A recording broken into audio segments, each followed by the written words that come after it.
reste avec le même dossier et à présent nous avons le plaisir d'avoir avec nous en ligne, en direct, Dr Mohamed Fouad, qui est un expert en économie et aussi un ancien membre du Parlement. Bonsoir Monsieur Mohamed Fouad.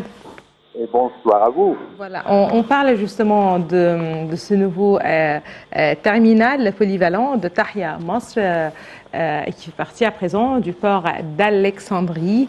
On parle justement d'un terminal qui comprend des chantiers commerciaux qui s'étendent sur un demi-million de mètres carrés. Il est divisé en 3 gares, conteneurs, marchandises générales et voitures.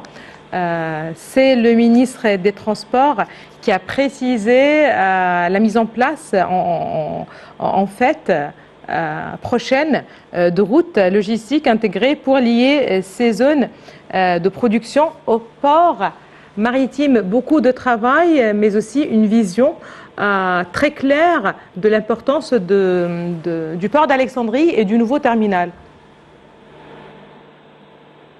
Oui, c'est vrai. Alors, cette porte-là, autant connue comme le terminal polyvalent Tahia Masr du port d'Alexandrie, était annoncée comme étant une installation qui fait partie d'un plan qui vise à faire l'Égypte la plaque tournante régionale du secteur maritime et portuaire.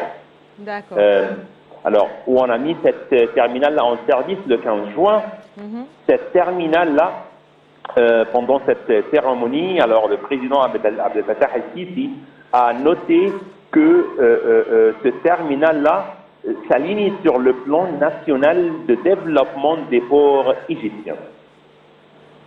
Très bien. Parallèlement au port d'Alexandrie, le nouveau port de Port Saïd, tout ce qui a rapport avec les ports traditionnels, les ports maritimes, il y a aussi cet intérêt accordé à la mise en place de ports secs dans différents coins du pays. Quand on parle de ports secs, il s'agit du nouveau port sec de la ville de 6 octobre, aussi inauguré par le chef de l'État. C'est très intéressant de parler de la construction d'une infrastructure qui constitue un point de départ pour l'implantation de 14 autres ports secs et d'un centre logistique lié au chemin de fer et au port maritime, d'après le ministre des Transports, Kamel El Wazir. Oui, absolument. Cette installation-là, alors, c'est ainsi un maillon clé de faire l'Égypte comme un corridor multimodal, alors prévu pour une interaction, soit pour le port sec d'Octobre, le port d'Ain Sokhna, le port d'Alexandrie et aussi à Marsa Matrouh. C'est l'opérationnalisation de cette nouvelle plateforme devrait également renforcer la chaîne d'approvisionnement et de distribution des grandes unités industrielles d'Égypte installées en grande partie soit à Alexandrie, soit à 6 octobre. Je peux aussi ajouter, on doit aussi aligner de ne pas oublier qu'il y a aussi cet accord qui est fait avec Construction Force, qui a annoncé un investissement de 700 millions de dollars dans le port de Ain Sokhna, où on parle de la construction des terminaux aux conteneurs dans cette porte principale qui est située sur la mer Rouge. Très bien.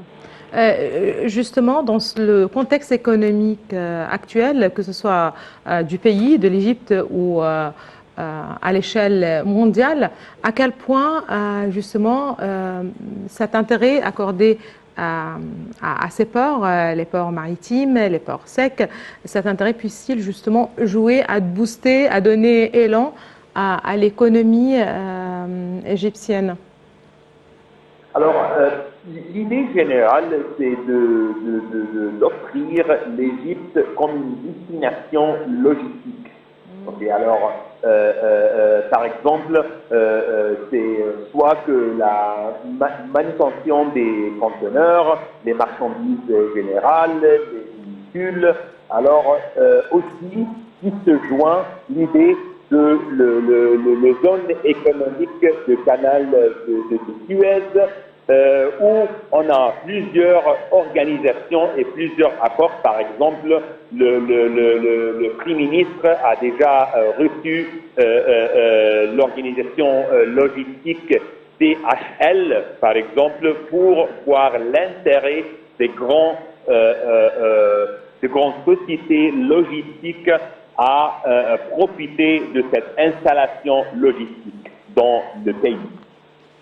Très bien, très bien. Je vous remercie infiniment, Dr Mohamed Fouad. Vous êtes expert en économie et vous êtes aussi ancien membre du Parlement. Madame, Monsieur, à présent, je vous propose un compte rendu des activités